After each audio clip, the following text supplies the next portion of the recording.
guys. Hey. Welcome to... How's it going? It's going well. It's going well. Welcome to Forever a White Belt, Episode 2. All right. We made it past Episode 1. This is our second attempt at our podcast. I hope you guys all enjoy Episode 1. And, let's kick off Episode 2. All right? I kind of wanted to just catch up with some current events. Sure. Let me know how your guys' week went. Let's start with Buffalo Joe. Okay, yeah. My week was pretty good. I saw a couple of doctors, and, they put me on some nerve pain medication. Oh, yeah? Were you having some kind of nerve issues? Oh, obviously. Yeah. I think that, I don't know, man. I mean, like, I train all the time. I beat myself up. I lift a lot, and, and I'm 40. You know what 40, I mean? Yeah. I mean, spring chicken. That's you're just a baby, bro. What are you talking about? And so, I had some problems in the back and the spine, and I think that I crushed a nerve or something. And crushed a nerve, huh? Yeah. And so what it did was it just made my left leg weak, and it made it hard to walk around, and I was in excruciating pain for a while. Well, it's good you went and got that, looked at and hopefully taken care of. I mean, injuries are pretty common in martial arts and training all the time. You're bound to get these bumps and bruises. I feel like if you don't get injured, you're not training enough. Yeah, I mean, that's arguable. But yeah, sure, I mean, if you come once a week, you're probably not going to get injured. I mean, it's bound to happen. It's not a matter of, if it's going to happen. It's a matter of when it's going to happen for sure. There's probably one big injury I've had per belt, so, I'm just trying to clear this one up. It comes with the promotion. It comes with the promotion, man. There we go. Oh, wow. Well, that's great. I'm glad you're getting that taken care of, and hopefully you'll be ready to go back at it soon, huh? Yeah, I think I'll be back in action. I'm gonna come in Monday night and I don't know. I'll do a couple of rounds of boxing. There you go. Probably not taking any leg kicks for a while. You know what I'm saying? All right, well, yeah. Work one aspect of it, I guess. Yeah. And the answer's Steven over here. How was your week? Really similar, honestly. I took the week off from training to heal. That's our last from podcast. A lingering rib injury that I got training with Joe about 3 weeks ago, and then you injured him. Set myself up for failure. I should have kind of seen what was going to happen when Jason described the exercise, but it's just. And there were some other injuries. I was like, you know what? I'll take a week off. It was tough, though. I was looking at, the Facebook posts you make and, people that were training. It had the whole FOMO thing, like, oh, man, I missed out. But, it was interesting, too, because last week I went, did my weekly, cardio jog or whatever. And this Sunday I shaved 2 minutes and 6 seconds off my time for a 5K. And I think it had a lot to do with taking some time off. So... Getting that recovery time in. Recovery is super important. It's just a matter of finding that fine line between training hard, training often, training thoroughly, and recovering. Yeah. So I think if you take too much time off, then it really affects your ability to come back and perform how you did even prior to you leaving. I know sometimes I've taken 2-3 weeks off sometimes. And that just might have been a little bit too long because then I come back, I'm a little bit punch shy. Maybe my spacing's a little bit off and whatnot, but it still is very important to do what you need to do to get healthy for, the following week. No, it's a fine line. And I, too, I'm in my mid-40s, and it's just a little tougher. It takes longer to recover from just about everything. But I'm finding ways to mitigate that. It's really inspired me to clean my diet up, watch my sleep patterns. All of your team members are like hyenas, right? So if you get off the mat, they're all training to kill you when you come back. Yeah. Yeah. No, I'm definitely plotting on you. Wonderful to be part of a team. Did you guys happen to see any of the Craig Jones Invitational? I watched his match with Gabby Garcia this morning before I came here. Wonderful. It was an interesting spectacle. The announcer comes out and gives the announces the fighters. Lists Gabby as 6'4" and 300 pounds, according to Craig Jones, which is not accurate. Jones. She's 6'2", about 209. Yeah. And then she is a big lady though. She's still big. And then she's arguably the best female grappler in recorded history. Yeah. So and then fair enough. But and then funny too, like it announces Craig is 5'10", 175. It's also not accurate. They're really close to the same size. But when you saw that, when I watched it, it looked like a flow roll where one person was dominating the other person. And, I think that was to be expected. And, it was good for the sport. A lot of great quality grapplers made some money, which I'm always happy to see. And it was the most tuned into grappling event ever. Nice. So that's fantastic too. So I think those are all wins. Extremely good for the sport, for our community. I feel like. But I also think that it showcased the disparity between male and female competitors. Yeah. And Gabby Garcia openly admits to using PEDs. Oh yeah. You couldn't tell. What's that? You couldn't tell. Oh no, that's all natural, bro. That's all natural. 100%. But yeah, and that's become a point of contention in the right. sports world, right? So yeah, it was interesting. I think there's a lot to be taken from that event. Yeah, unfortunately, I only watched the very first match with Nicky Rod and Max Gimmons, I believe. Sorry if I get that wrong. Max Givens happened to be, I believe it was over 50 pounds heavier than Nicky Rod, and Nicky Rod caught him in the second round with the rear naked choke. I plan on watching more of it over the next couple days. I just kind of was busy over the weekend, so I wasn't able to sit down and watch many of the events. I didn't even get to watch the Craig Jones versus Gabby, and I know that was supposed to be like the highlight and full spectacle of it. I really want to see that match, and I just haven't got to it yet, but I will. It's awesome. Great for jiu-jitsu. Great for the sport. From my understanding, how it was kind of like a little bit of a controversy just because he was doing it during the same time as the Worlds. Is that correct? Right? Yeah, there's some controversy there, and competitive grappling requires as much of its athletes as any other high-level sport, but the compensation has historically been next to nothing. And so, everyone's kind of scrambling for whatever they can get, it would seem. And I think that was part of the contention, right? But it is what it is, and the market kind of dictates the value of things. And so kudos to Craig for drawing a lot of interest. He uses a variety of marketing techniques that were effective, clearly. A little unconventional, but very effective. I mean, maybe that is the way to do it nowadays. If you can't beat him, join him. I think social media has done some amazing things for that. You think about how you're going to promote any sport, and it's one of the things that you can either go in and cause all this drama, right? And people will follow the drama over the sport itself. Right? People will tune in because there's somebody talking shit, Yeah. It's kind of like that WWE mentality. Sure. But it works, man. Yeah, They've been selling records. They're still around, man. Oh, yeah. They're still thriving, bro. They are thriving for sure. And it's funny how that's kind of changed. I remember watching professional wrestling when I was a kid, and it used to be painted faces and all these vibrant colors, and you got the Hulkamaniac and all that. And now you just have guys with normal names, like John Cena, normal name. You don't really have those characters anymore.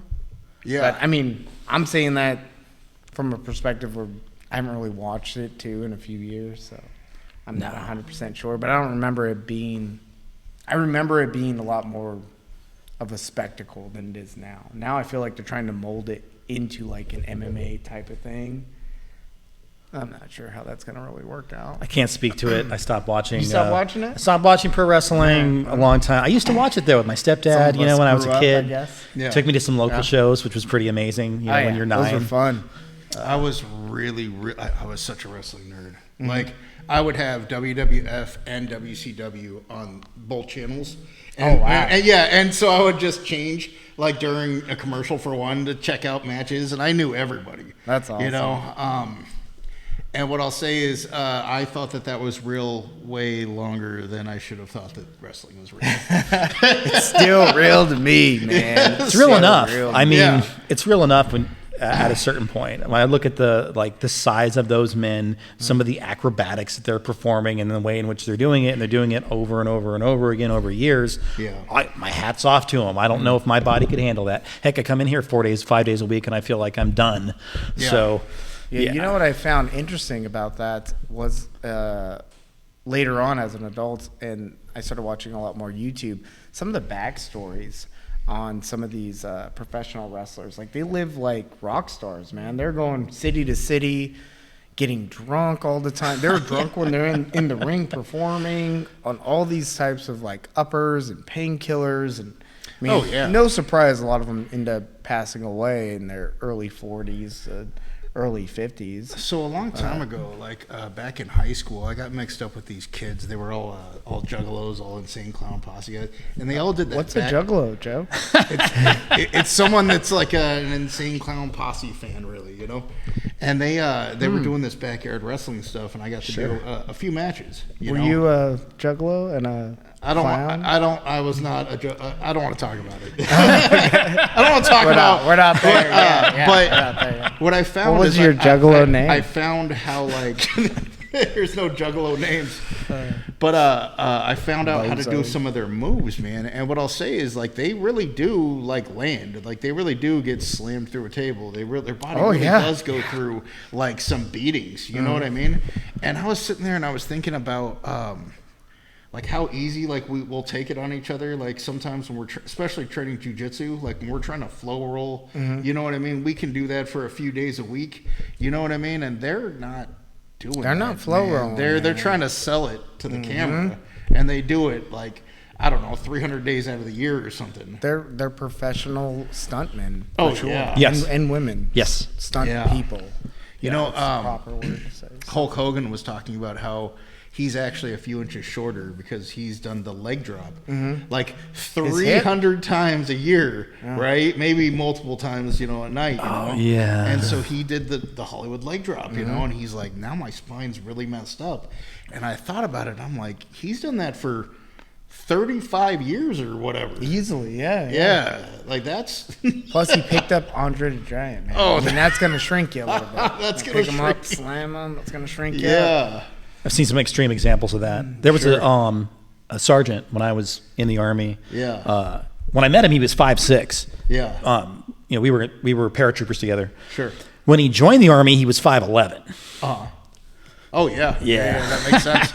Yeah, just the compressing of the spine. Yeah, it happens. The world just beats you down, you know. And, start out certain height and a different one.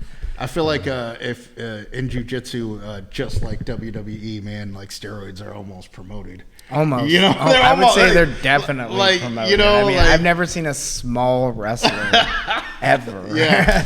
Those guys are jacked, man. Yeah. And I don't think that's natural. I don't know. I mean, I could be wrong. Yeah, but I mean, probably most of it is not natural. I've been lifting a long time, and I don't. And this is what you end up looking like. Yeah, this is what you end up looking like, man. Peak male performance. Calorie surplus, lifting lots of weight. Lifting That's lots how of I like to live my I life. like to eat and lift. That's what I do. Try to get big. Yeah. It's tough. You know, not, especially when you know guys who are. And you gotta. But I'm committed to not doing that. That's good. Yeah. Yeah. I'm just afraid of the roid rage, man. You know, like, I get mad now. You know, I get mad at the dog. I get mad at the girl. You know, like, I get mad now. Like, I don't want to come home one day. Add to it. And think that, like, throwing furniture through a window was a bright idea. You know? No, in my 20s, I did. I was using steroids for about a year and a half, and I was cycling on and off. And how did you feel on it? I felt great. Yeah. Like I was in a perpetual good mood until I was mad, and then I was really, really mad. But I also found that, like, if you can manage your emotions, you have the tools to manage your emotions. But at the same time, you know, occasionally that was when I was struggling with my substance abuse issues. So, you know, I would white knuckle it for it averaged about 2 to 3 months, and then I'd go on some tweekend, you know, and then that was a bad combination. You see, you know, I remember on one occasion I was downtown Portland, And at the time, I thought I was just walking leisurely down the street, but I noticed that everybody in front of me kept like veering away. I even watched a couple that was holding hands, walking towards me, look at me, and then each one of them run in the opposite direction. Couldn't figure it out. Well, then I reflected on the situation when I was sober years later. And I was like, it was 60 degrees. I was shirtless, 235 pounds, 9% body fat, pouring sweat, running down the street. Felt like I was walking. I was going 10 miles an hour. Just barreling down the sidewalk, eyes bulging out of my head, you know what I mean? And I can see why people were moving out of my way. Why does everyone look so scared? Yeah. So no, I'm lucky that during that period of my life I didn't do serious harm to somebody. Or yourself, man. I mean, or you're lucky somebody didn't shout you. Yeah. You know what I mean? Yeah. You know what happens when somebody knows that they're going to lose a street fight? Sometimes they pull out a gun. Get that thing. I ain't losing. Yeah. Get that thing. Yeah, I understand that too. Fuck that. Wow. Oh. Well, do you have any experience with steroids? No, I never took steroids, but I did take like every over-the-counter supplement that was available that you could buy in Iraq back in 2006. So basically the same thing. That's, they're all banned now. So. Yeah, they're all banned now. I don't know what was in them. That's hilarious. But at the time, you could get them from GNC. Yeah. Wow. Yeah.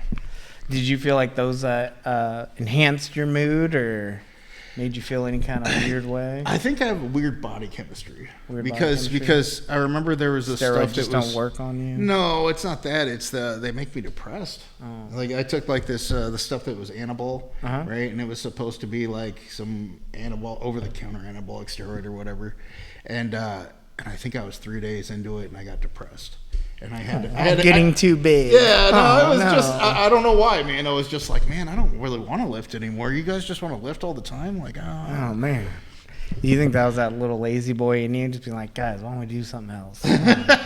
You know what's better than this? Some pizza. Just lay around and take steroids and eat pizza. I've been there too, man. Pizza. Oof. Yeah. That was way better than working out.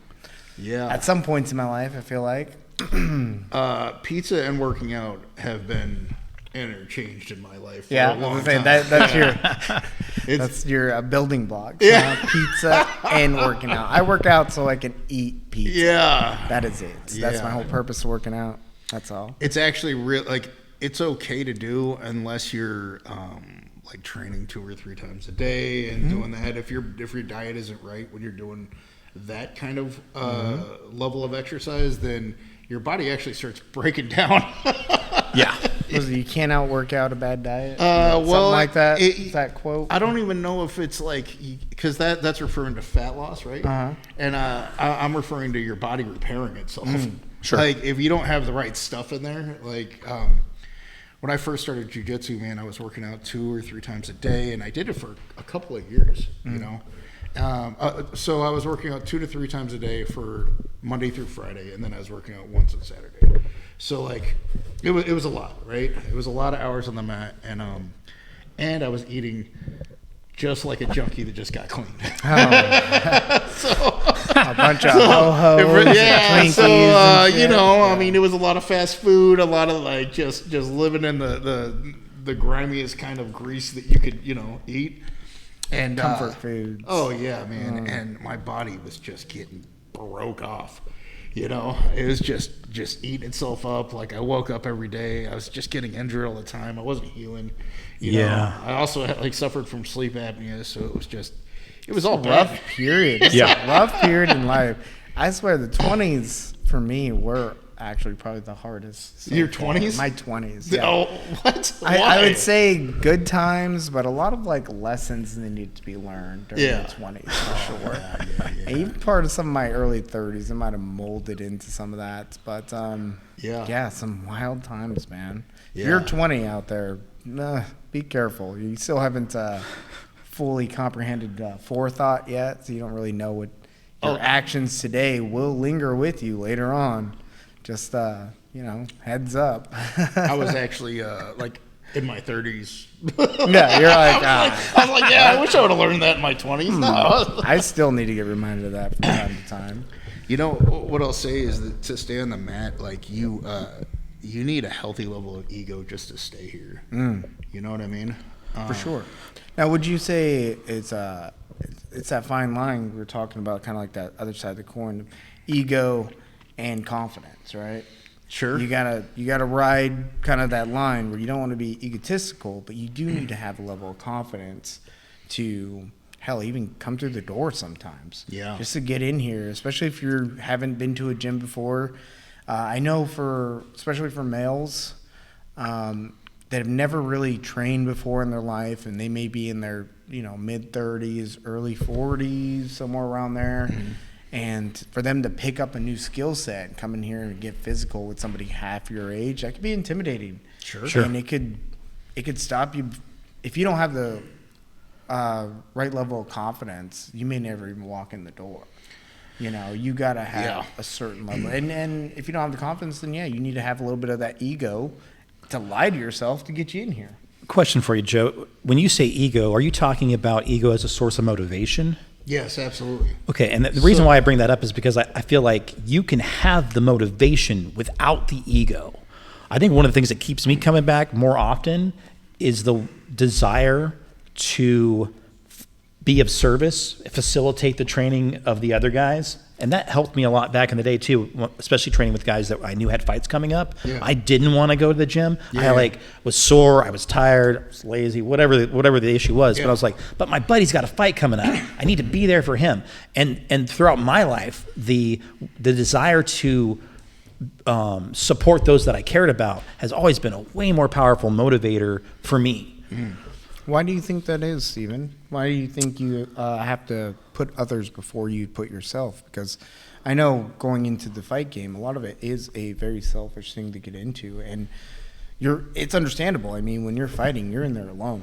So everything that you do, your training, everything, it revolves around you. Yeah. And so it's kind of, it's interesting to hear that, like, I come here for them, which I understand that. I also come here because I'm a coach as well, and I come here for you guys. Sometimes I don't necessarily get the level of training I feel I need. Yeah. Because I'm training with white belts or whatnot, and I understand that. So why is it you feel that is your main motivator, though? Well, at the end of the day, I think I said this in the last podcast. When it comes down to, do I have the skills I need to navigate the world? I feel like I already have them. I want to keep them sharp, but and I also Would you consider that maybe ego or confidence? To feel that you are already prepared for what you may. It's just experience out there. Yeah, it's just experience. Like I've had a lot of. I was homeless for years. Spent a lot of time in jail. I ran the streets, sold drugs, and in the midst of all those experiences, there was a lot of violence.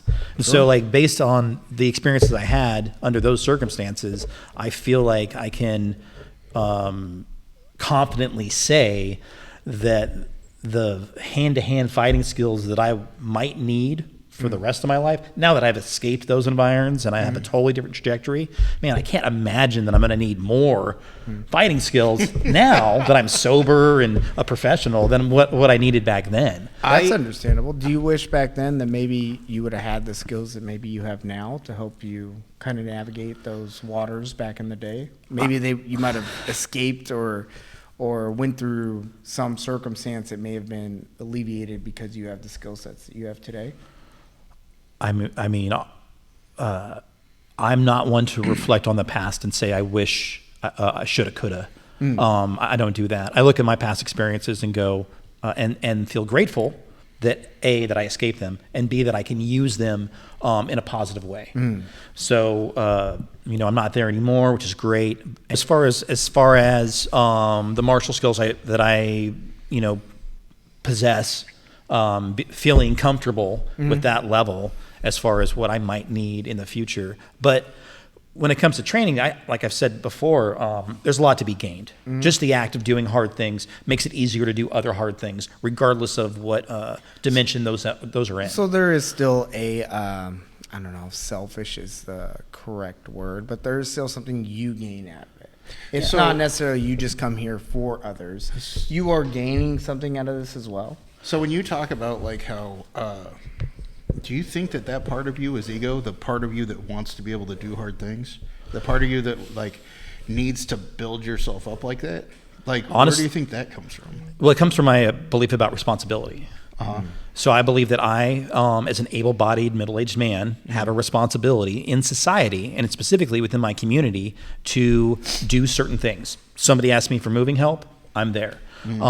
Provide and protect my family and my other community members. Right. And so to be able to do that, I have to possess the ability to do that. And as far as like supporting my fellows with whatever it is they're doing, I just like, that's what makes life good.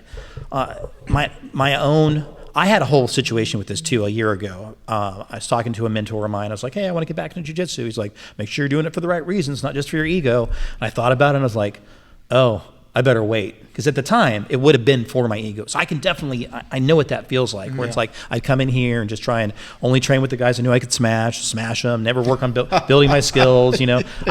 I've seen guys do that.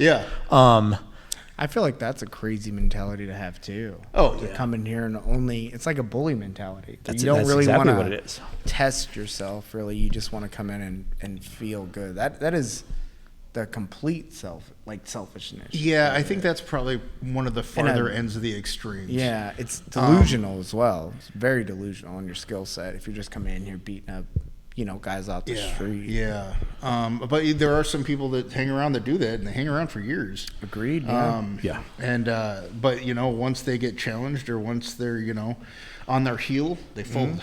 Yeah, hearts of cowards. Yeah, but when I came in, I wanted to get good, and so the people that really like whooped me hard, like I would ask them like, how'd you do that? How did you get that good? And one of the black belts was like, I trained twice a day for a long time, and I was like, okay, so I trained 2-3 times a day, right? Yeah. And what I'll say is there was a part of my ego that wanted to beat everybody around me. Oh, sure. That like literally everybody that was in near me, and my ego has made it so that I have gone against people that were way better, and I have gotten smashed. Like seems like when my ego flares up the most, I'll run into somebody that's significantly better than me. Humbles you a little bit. Yeah, absolutely. And I'll get reminded that like I am in the pecking order and I'm not at the top. Yeah, there's levels to it. There's definitely. And it's so good. I love that. Yeah. I mean, if you're the smartest guy in the room, you're in the wrong room. Yeah, absolutely. There's no growth potential. Yeah. And as far as like training with people that you're better than, like, I mean, I was always told that like, if I take all the attributes out of it, if I stop using strength, if I start like on my back, if I start, you know what I mean? You can still get something out of the training. It might not be, going like toe to toe with somebody that's your equal that makes you push, but you can get something out of it. I agree with you 100% on that. I from a coach's perspective, I guess, that's what you try to do when you're in a room with, lesser experienced individuals, is that you try to find ways to help improve your skill set as well. And it is sometimes by putting yourself at a disadvantage, putting yourself in a bad position, allowing that person to work on certain things that maybe you need help with, and just progress that way. There's no reason why you shouldn't be also be in here training just because you're coaching or whatever. Why would you not be training as well? We're in here. We all should be training together. I like to train with my students, which I don't really like to call them students. I like to look at us as all training members. Sure. Yeah. I'm a little bit more experienced, a little bit farther down the road, but ultimately I don't want to be looked at as just like a coach necessarily. Like, no, man, we're here building each other up. Iron sharpens iron. Yeah. So I do appreciate the guys like you have that mindset, Steven, where you're in here to help guys, like us get better. Well, it helps me too. It helps you too, which Yeah. is great. Like I said, that iron sharpens iron. I know when I originally started, it was strictly for selfish reasons. It wasn't, I didn't care if you got better because I was here or not. I was here to get better. I was here to try to be the best at this. Right. I wanted to full-heartedly believe that I had the ability to become the best, and that's just what I wanted, and I was very young when I got into this, and I had that mentality up until my early 20s, trying to do this. And I had to go through some hardships and some humbling experiences, but I don't feel like those really deflated my ego in the sense that, like, it took away my confidence. Sure. I just, and it has to be how you view the situation as well, and that took some maturity. Have you ever had your ass beaten so bad that, like, on the ride home, you're just completely silent? Oh yes. I've had my ass kicked where it's completely destroyed my whole perspective on what I thought I could do. Right. You know what I mean? In a situation, and that quote from Mike Tyson comes to mind. Like, everybody has a plan until they get hit in the mouth. Oh, and, yeah. That's 100% true. And if it's never happened to you, well, you've never been hit hard enough in the mouth, because you get rattled and you're on your back and you're going against a monster that's just mauling you. It kind of makes you feel a little bit helpless. And there's two ways to look at that. And I think ego plays a big factor in that. Is it could either destroy you and make some people run away from this, or it can make some people kind of double down and be like, hey, no, there's more to this. And that's the humbling experience. It's like that realization of, like, no, there's levels to this. It's okay. Yeah, I need to keep doing it, because I feel like that is the true secret to success, is consistency, right? Yeah. Show up to class, train hard. You are gonna get better. It's like there's no magic here, guys. You just show up, keep working hard, and eventually over time, and be better than you were yesterday. Better. And that's the only thing. That's the only real metric that's worth measuring yourself against. I is who agree. you were I yesterday. think the ego has to be, like, tempered, right? Like, I think that when you come in, if your ego is, like, extreme, right? Like, for instance, like, I just really wanted to get better, right? And so, like, when I got injured, and my arm was, like, real messed up for a while, I still wanted to go to the mat. And so I just tied my arm up, right? Tied my arm up. I grappled with 3 limbs for 6 months. However, if I had just rested, I could have probably gotten back to the mat with all of my limbs in a month. Yeah. And so, like, prolong that. It becomes this weird thing. Like, there's a line, and it's different for every person, where it's like, if I let my ego get too far, right? Yeah. Then I'm taking steroids and I'm coming here and I'm just wrecking everybody that I possibly can. You know what I mean? Like, then you got that's no one to train with. Right. And you got no one to train with. And yes. I've read in situations like that too, where you're like, hey man, maybe you're a little too aggressive to be training with us. Or I don't know what it is you're trying to accomplish here, but that's not what we do here. Right. You're kind of like, well, I thought we're fighting here. Like, what are we trying to do? But it's part of that learning experience too. Like, right. And that's the other part about having good teachers, good mentors, people that understand, like, where you're at with it, and then they can be like, hey man, like, maybe if you just took it easy, you would actually progress a little bit better if you slowed it down. Yeah. If you didn't turn every single sparring match into a slugfest, maybe you could progress in striking a little better. Oh yeah.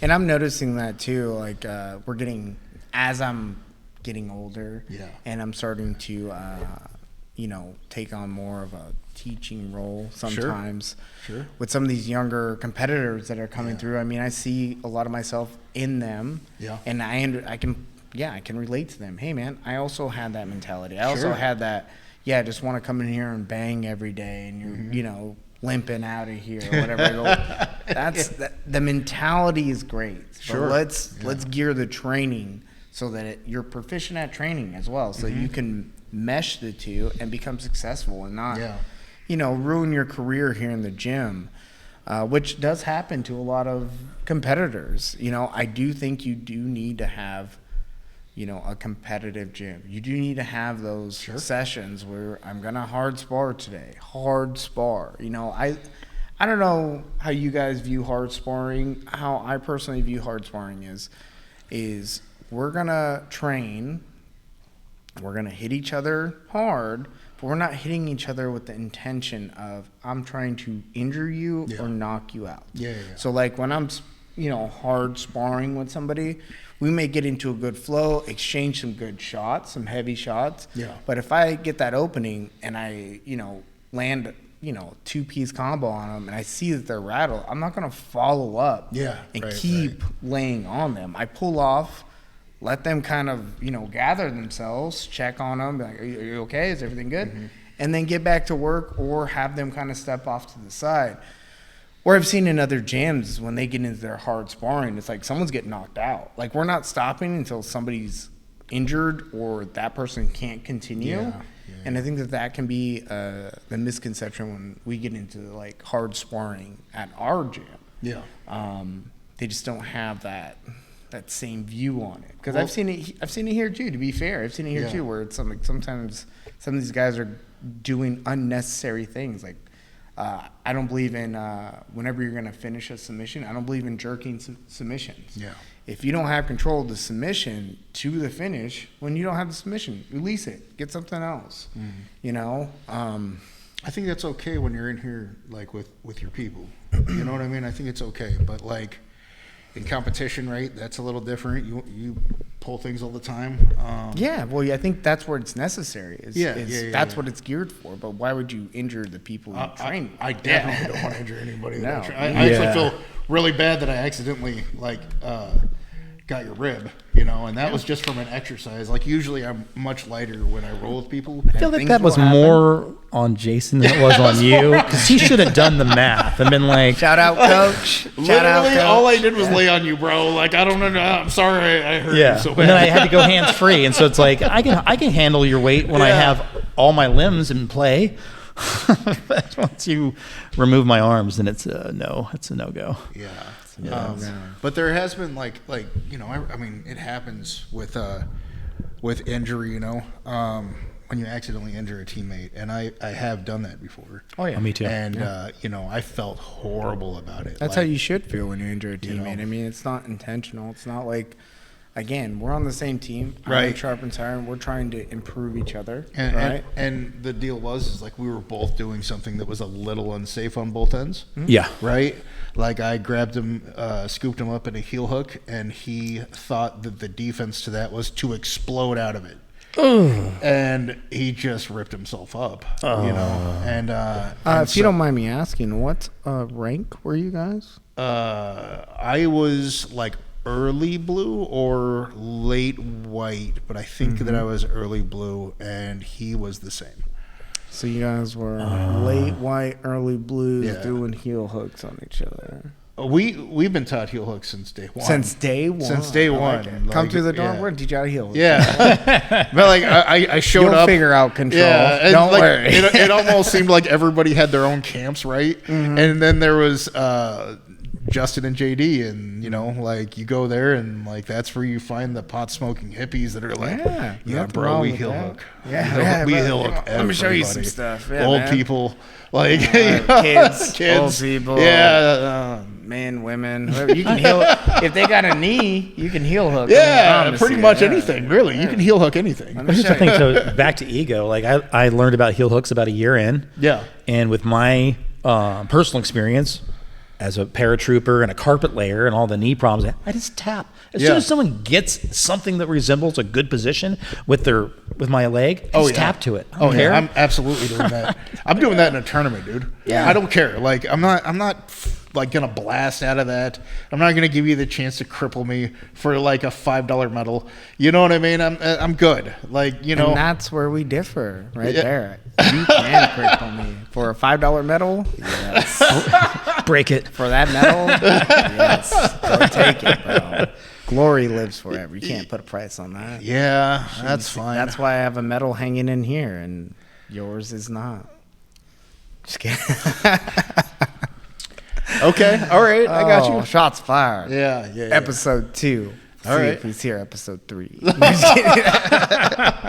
Tables flipped and everything. All right, well, that's the end. Yeah, of that's the end of this. But I have Wow. competed, and I do. Yes, have you have. You do have medals. I Yeah. know. Yeah. They're just not here on Yeah. display for. And they're not in the everyone. scrapyard. And they're not at the scrapyard. And no. I like the idea of getting a medal at the scrapyard. Oh man, we're gonna have so much fun at the Yeah. scrapyard. Yeah. I think that's a wonderful platform. Great events, especially for new competitors absolutely. coming in. Yeah. And a lot of our competitors. I mean, we're a new gym. We're less than a year old. Yeah. I think we just passed our year. Actually, we might have just passed. We our did. year. We did. And our competition team is less than half a year old, and we've been going over there. We're having a great time. It's a great community. I was actually very surprised. We're having Justine on the podcast next week, right? Yes. And she has a fight Red coming Fox will be on the Yeah. podcast next week. Tune in. She's our first female competitor, and so far only female competitor.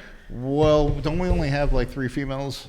Yes. We have 3. That's pretty good. Yep, that's do. pretty good. That's not bad. Yeah, that's not bad. Again, I think overall we have 10 competitors in total.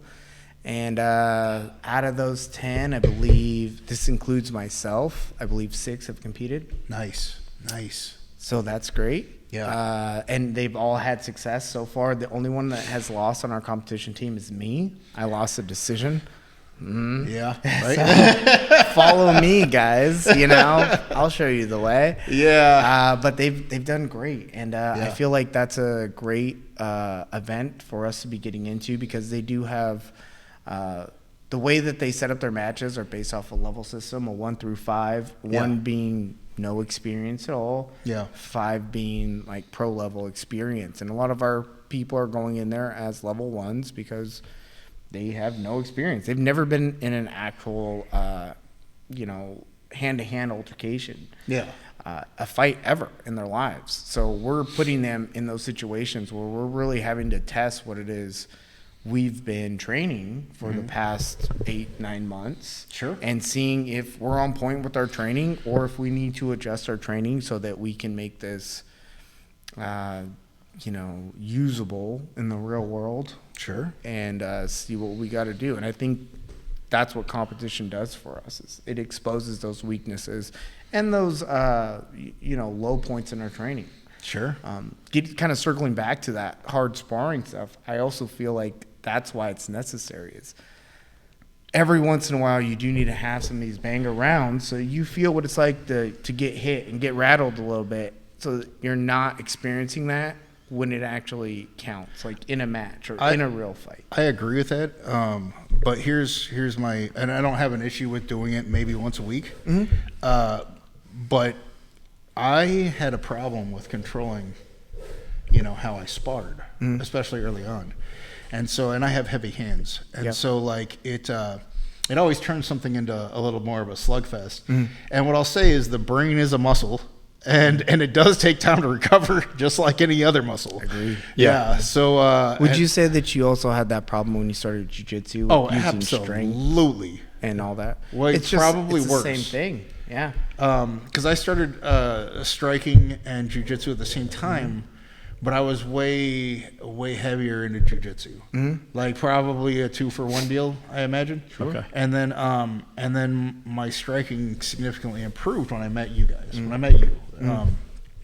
And what I'll say is like when I came in, and by the way, I was just coming off of like meth, heroin, pills, like booze. Oh, yeah. You know what I mean? remember. I remember. had like a bunch of anger, man, and I was 310 pounds. Back when $20 was $20. $20 was $20, bro. Like, I remember, man. yeah. But like, and I came in and I was just, and I would take pre-workout before I came in. Snorted. You know what I mean? Take Yeah. because I thought it was just like going to the gym. I was a gym bro. Like, so, and grappling, it was just so draining. Yeah, different cardio. Oh, man. 100%. Different cardio. Even stand-up. Even I feel like grappling to stand-up is a different cardio. Yeah, it is for sure. Yeah, right? Yeah.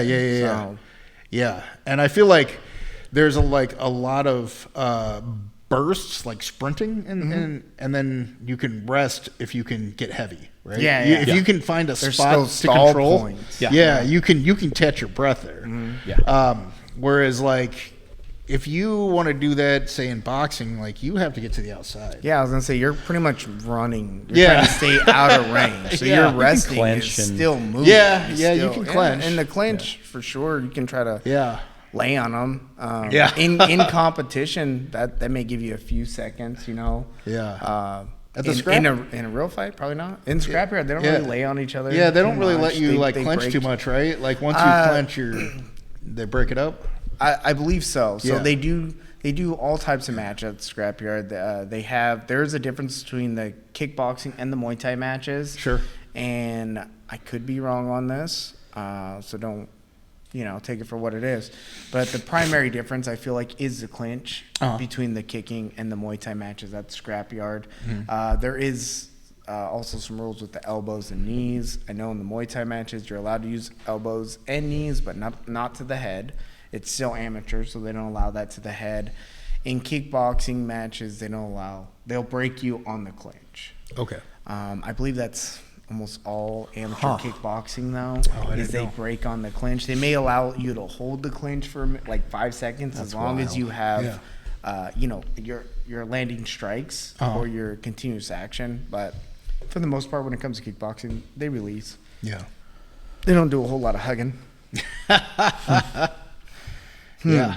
But yeah, no, we've had a great time over there, and we plan on continuously doing it. Yeah. I want to eventually get some sponsorship for our team so that they can help fund the trips up there. Yeah. I would love to make it to where we have 3-4 competitors in every event every month. Sure. They have a wonderful, like I said, community that they've invited us into. We've gotten nothing but positive vibes from it, really. It's just been a great organization for us to jump into, and we were unsure about it. I mean, I was the first one to go up there and do it. I had no previous knowledge of the street beef events. Just like everybody else, I watched it on YouTube, saw that it was outside, saw that it had like a variety of skill sets that were going there. You're kind of having like some funny matches, you're having some high level matches, you're having some quirky stuff that was happening, and you just never know. And when you get there, if you're being genuine about it, like I try to be pretty genuine. I went in as a level 3 beginning. I wasn't quite going in as a pro because I'm not a pro fighter.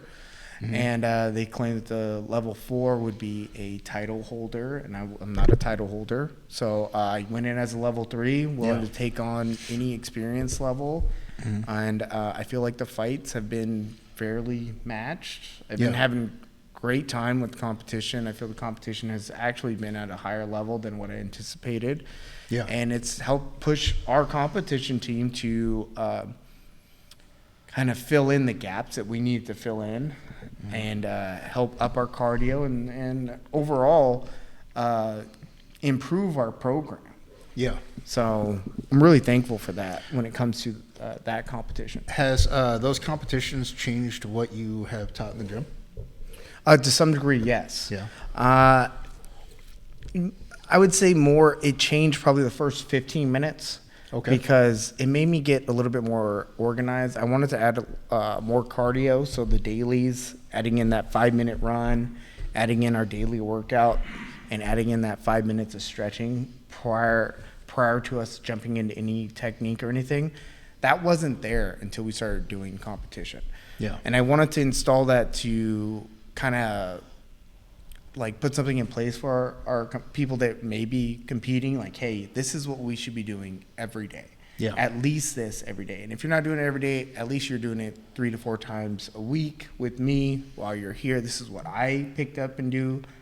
If I do nothing else, I do this workout every day. And the reason why I'm doing this is because I know that our cardio is important. We need to have our cardio get up to a higher level, because I noticed that going into I haven't competed in several years. Right. So getting back in the competition, the cardio is really what is the main difference in competition fighting or competition events and real life is you're not doing a fight in real life usually longer than like 30, 45 seconds. Do you think that there is like a difference between like martial arts and competing? Like martial arts and combat sports? Do you think yeah. What do you think I believe there is a difference. Well, let's break that down a little bit more. I believe that there is a difference in self-defense and competing. When you get into just the competing aspect, I believe we talked on the last episode about this. Yeah. When you gear your martial arts experience to just a sport, you really box in your martial arts. Sure. And I feel like when you box in your martial arts, you get better in that area, whatever that particular area is. Let's take boxing, for example. You get very good with your hands. Sure. You get very good at angles. You get very good at keeping your hands up, staying in the box, combinations, and so forth, But if you had another aspect to that, like when a boxer goes against a kickboxer and he doesn't know how to, close that range from those kicks, usually the kickboxer, because he trains another aspect, has advantage. Now, if you had a boxer against, kickboxer, and that kickboxer also knows how to grapple or knows how to utilize a clinch, now you have a big disparity. Even if that boxer, again, fights are chaotic. The boxer's always going to have a puncher's chance. He catches you, right? You can go to sleep, but you're at a disadvantage when he gets a hold of you, and I feel like when you're doing martial arts training, you should never train to put yourself in a disadvantage. You have to train to become well-rounded. And in that training, you should be able to also be able to compete. Yeah. Like in our training, I'm not a traditionally trained boxer. Yeah. But I do boxing matches, because I train how to use my hands. I train combinations. I train how to stay offline, move my head, find these angles, set punches up. It's always kind of interesting because, like, I always say, like, don't ever box a boxer. Don't box a boxer. That's just stupid. If you don't know how to box. Yeah. Sure. Well, they spent more time under that rule set.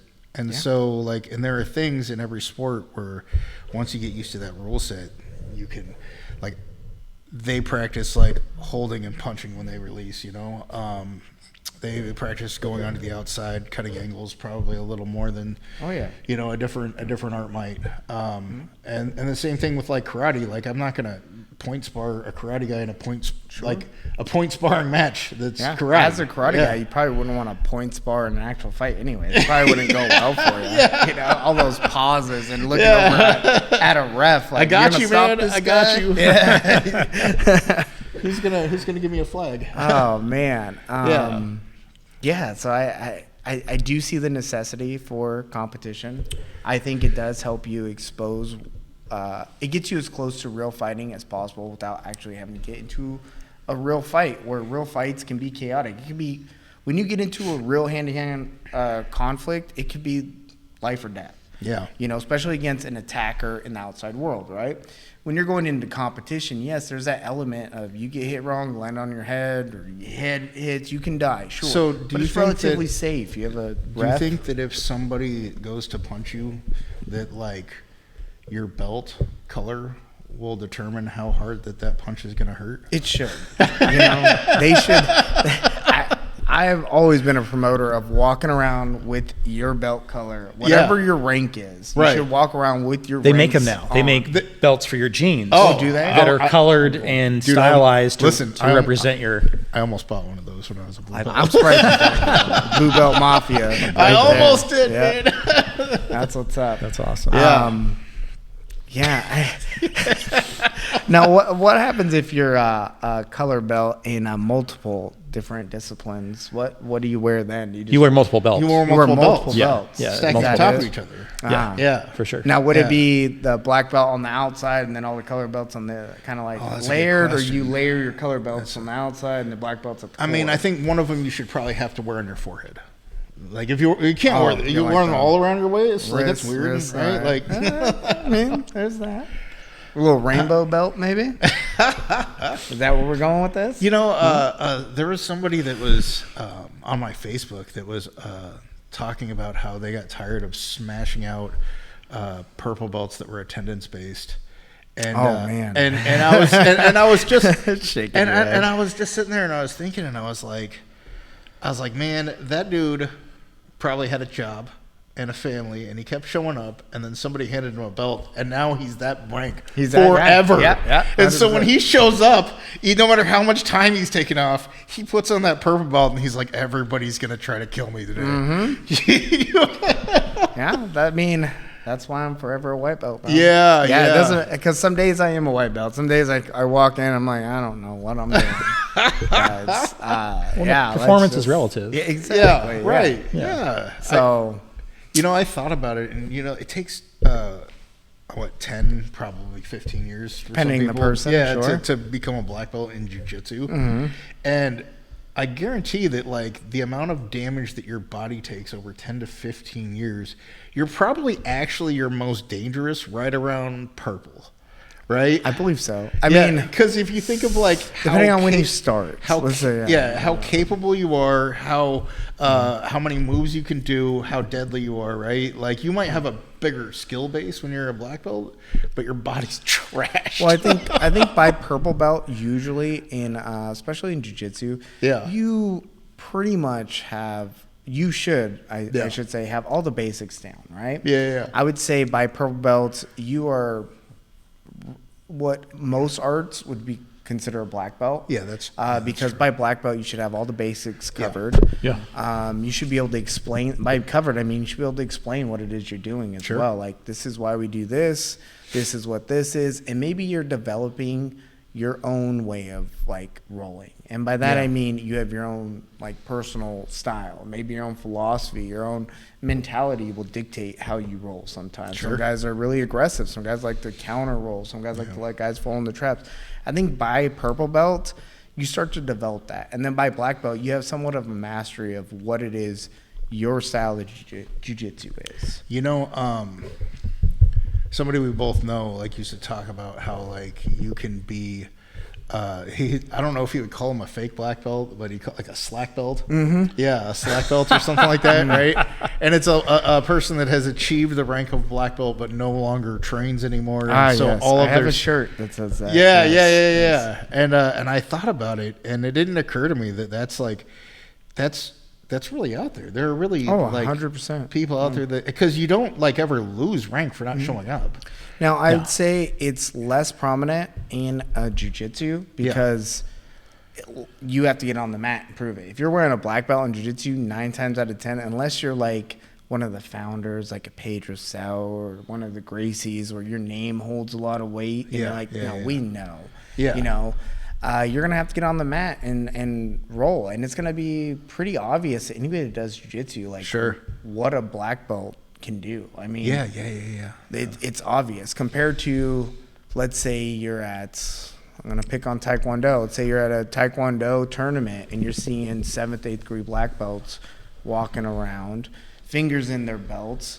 They're 40, they're in their mid 40s or even they're in their mid 40s or mid 30s or whatever it is. They're still capable, but you see them and they're just big old fat dudes that obviously aren't training. That obviously you can't defend yourself, buddy.